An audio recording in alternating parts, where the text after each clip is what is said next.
A'udzu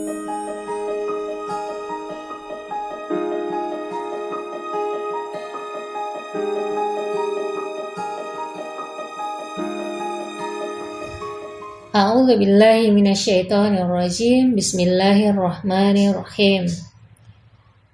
Allahumma shalli ala Muhammad wa ali Muhammad wa ajil farajahum. Alhamdulillahirabbil alamin.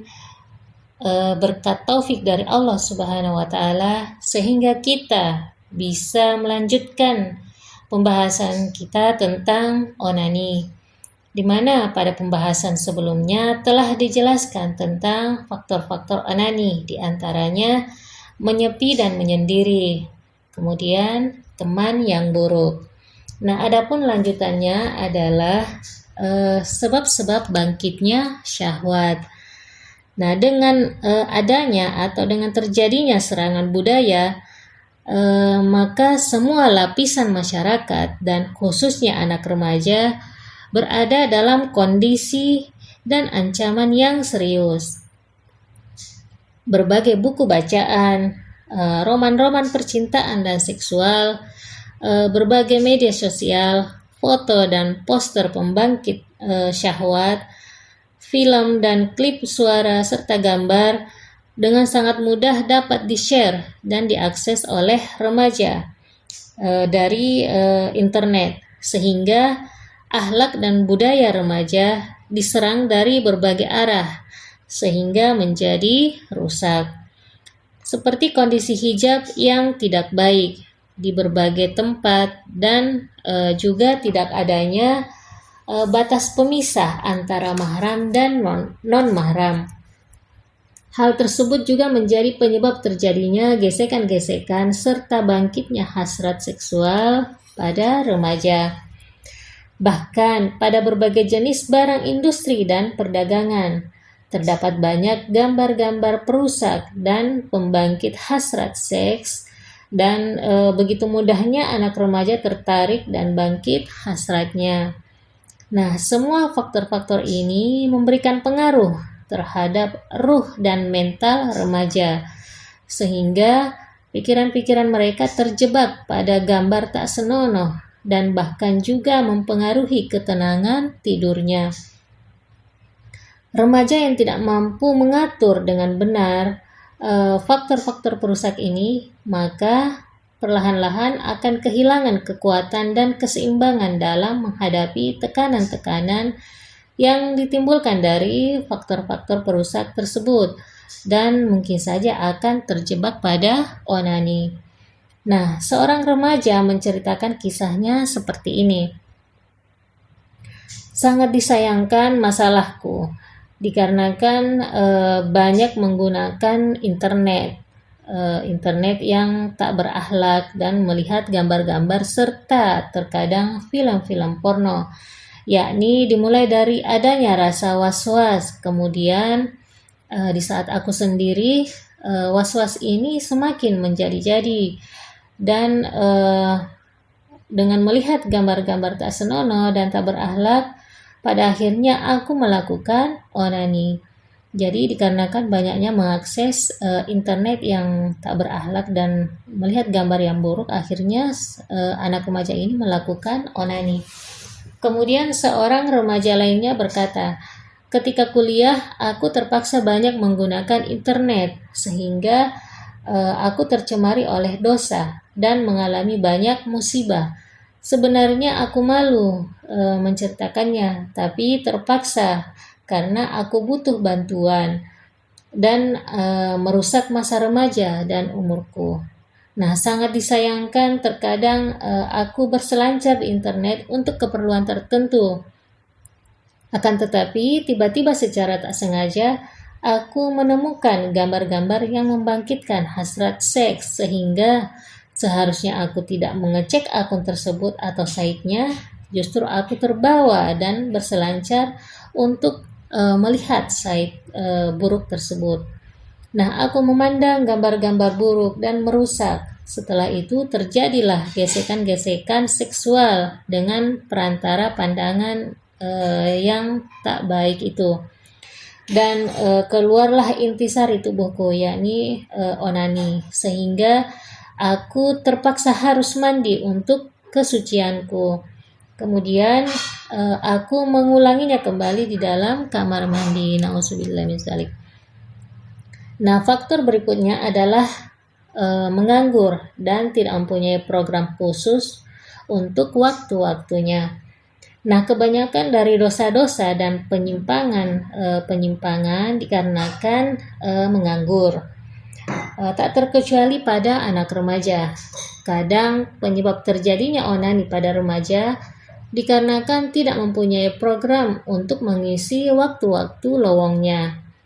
Remaja yang tidak mempunyai program dan menghabiskan waktunya secara percuma, mereka biasanya diserang dengan pikiran-pikiran yang bermacam-macam. Nah, setiap pikiran yang menghanyutkan dirinya akan membuatnya harus menyerah dalam menghadapi was-was setan, sehingga mereka berbuat dosa. Nah, melihat film-film dan gambar-gambar pembangkit hasrat seksual, channel-channel tak berakhlak, site-site internet perusak dan lain sebagainya adalah penyebab jebolnya syahwat. Dan untuk menghilangkan dosa ini, nah jalan yang paling masuk akal untuk dilakukan adalah menghilangkan penyebabnya. Nah, adapun faktor berikutnya adalah mata jelalatan atau yang biasa kita sebut dengan mata keranjang. Dari Imam Ali alaihissalam terdapat riwayat di mana beliau berkata, hati manusia adalah kitab penglihatannya, yakni apa saja yang dilihat oleh mata maka akan tertulislah dalam lembaran hatinya. Nah, sebenarnya mata manusia adalah gawang masuknya berbagai gambar dan pikiran pada akalnya. Mata yang jelalatan atau yang biasa kita sebut dengan mata keranjang dan memandang pada non-mahram kebanyakan terjadi secara tiba-tiba, tetapi akan memberikan efek dan pengaruh berbahaya pada pikiran dan akal anak remaja yang mungkin saja akan berlanjut beberapa lama. Terdapat riwayat dari Imam Shadiq alaihissalam, beliau berkata tentang memandang pada non-mahram. Nah, memandang pada non-mahram adalah satu anak panah beracun dari anak panah setan, yakni akan menyelimuti ruh dan kalbu manusia serta meracuninya. Dan begitu banyak memandang sesaat akan memberikan penyesalan yang sangat panjang. Sangat bagus riwayat dari Imam Shadiq alaihissalam ini. Nah, kebanyakan anak remaja terjebak onani bermula dari pandangan-pandangan tersebut, di mana mereka tidak menjaga pandangannya dan senantiasa memandang hal-hal yang tidak baik itu. Nah, anak remaja mempunyai kekuatan berkhayal yang sangat tinggi. Memandang yang haram dan mata jelalatan juga merupakan kelasiman utama dalam perbuatan haram tersebut. Nah, jika remaja tidak mengontrol pandangan-pandangannya dan apa saja yang ingin dilihatnya, maka gambar-gambar itu akan tersimpan dalam pikirannya, yakni akan berada dalam memorinya. Nah, ketika sedang sendiri dan kudrat khayalannya bekerja, maka ia senantiasa memikirkan gambar-gambar yang buruk tersebut. Dan ketika ingin bebas dari tekanan hasrat gambar itu, maka ia terjebak pada onani. Nah, Imam Shadiq alaihissalam berkata, memandang haram pada non-mahram akan menyemaikan benih-benih syahwat di dalam hatinya. Nah, adapun faktor berikutnya adalah menjalin hubungan asmara antara non-mahram atau yang biasa kita sebut dengan berpacaran. Nah, berpacaran dan menjalin hubungan dengan lawan jenis adalah termasuk salah satu penyimpangan akhlak yang senantiasa membuntuti dan membayangi sebagian remaja. Maksud kami, hubungan ini adalah setiap jenis hubungan antara laki-laki dan perempuan non-mahram yang akan menyebabkan bangkitnya syahwat mereka. Di antaranya hubungan secara lahiriah, kemudian hubungan melalui telepon, melalui chat, surat dan lain-lainnya. Kemudian hubungan pertemanan antara laki-laki dan perempuan yang biasanya disertai dengan bertukar rasa dan perasaan, sehingga menyebabkan menguatnya syahwat pada keduanya.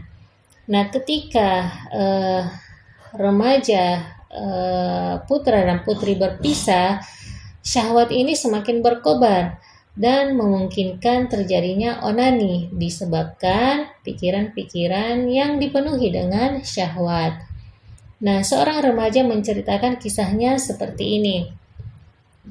Aku mengenal syahwat sejak usia balik. Beberapa tahun berikutnya, aku mengenal seorang perempuan. Nah, aku tidak pernah mengkhianatinya selama hubungan atau berpacaran dengannya. Namun, semenjak itu aku terjebak dengan onani. Nah, kapan saja aku tidak bertemu dengannya, maka gambarnya, gaya bicaranya, bahkan terkadang percakapan khusus antara kami senantiasa memenuhi pikiranku. Nah, begitu kuatnya aku menahan tekanan hasrat seks sehingga habislah tenagaku dan aku pun melakukan onani. Nah, adapun faktor berikutnya adalah rasa cemas. Masa remaja senantiasa disertai dengan rasa cemas dan khawatir. Rasa cemas ini dan khawatir ini berbeda-beda.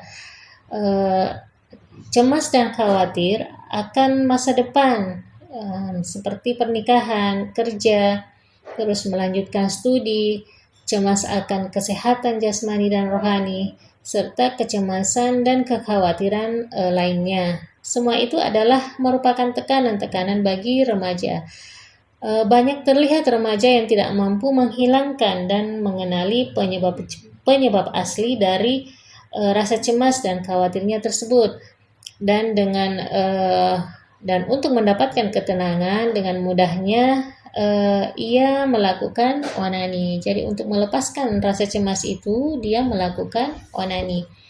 Nah, perbuatan ini mungkin saja akan memberikan ketenangan sesaat atau ketenangan nisbi pada mereka. Tetapi setelah berpikir sesaat, maka hasil dan bahaya-bahayanya dari onani akan dirasakannya, seperti merasa berdosa atas perbuatan tersebut, kemudian kembali melakukan atau merasakan cemas dan khawatir lagi. Kemudian untuk kedua kalinya ia menghilangkan rasa cemas, maka mereka melakukan onani lagi, dan begitu seterusnya. Nah, seorang remaja putri berkata seperti ini. Beberapa kali ketika mengalami cemas dan stres yang berlebihan, tanpa disadari aku melakukan onani, dan aku sudah 3 bulan mengalami penyakit ini. Kasihan ya. Mungkin kali ini sampai di sini dulu. Insya Allah akan kita lanjutkan faktor-faktor berikutnya seperti balik dini, pakaian tak pantas dan sebagainya. Allahumma shalli ala Muhammad wa ali Muhammad wa ajil farajahum. Terima kasih. Wassalamualaikum warahmatullahi wabarakatuh.